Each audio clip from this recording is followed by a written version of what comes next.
আচ্ছা মিন্টু, চিড়িয়াখানায় বাঘেদের অমন মোটা লোহার খাঁচায় লকডাউন করে রাখা হয়েছে কেন রে?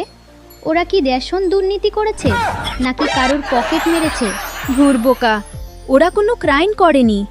আসলে ওটা বাঘেদের সাজা নয় রে ভাই, ওটা হলো জঙ্গল বুকের সেলিব্রিটিদের জন্য special Z plus VIP security. Security কার থেকে? ওই পুচকে শিয়াল বা ক্যাঙ্গারুদের থেকে? আরে না, আমাদের মতো খ্যাপাটে মানুষদের থেকে।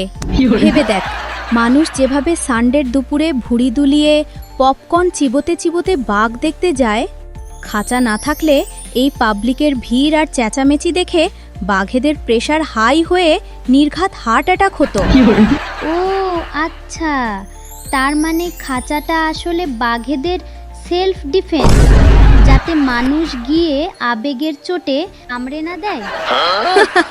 তুই বাঘকে কামড়াবি কি রে? তোকে বাঘ কামড়াবে। আসল কেসটা অন্য। মানুষ যাতে beauty with the beast caption দিয়ে ফিল্টার লাগিয়ে বাঘের সাথে পাউট করে সেলফি তুলতে না যায়, তাই এই ব্যবস্থা। বাঘের তো একটা সেলফ রেসপেক্ট আছে নাকি? তা অবশ্য ঠিক বলেছিস।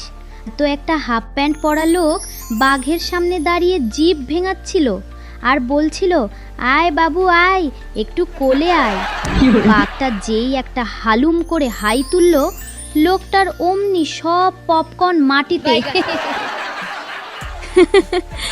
দেখেছিস, খাঁচায় আছে বলেই বাঘটার মান সম্মান বেঁচে গেল, নইলে লোকটা যেভাবে ভয় পেয়েছিল নির্ঘাত হার্ট ফেল করে মরতো আর বাঘের গায়ে দোষ চাপতো।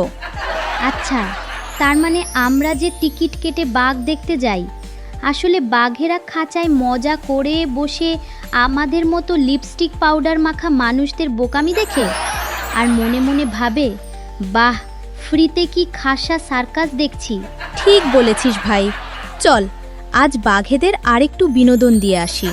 খাঁচার সামনে গিয়ে দুজনে মিলে লাইভ বাদর নাচ নেচে ওদের আরো একটু আনন্দ দিই।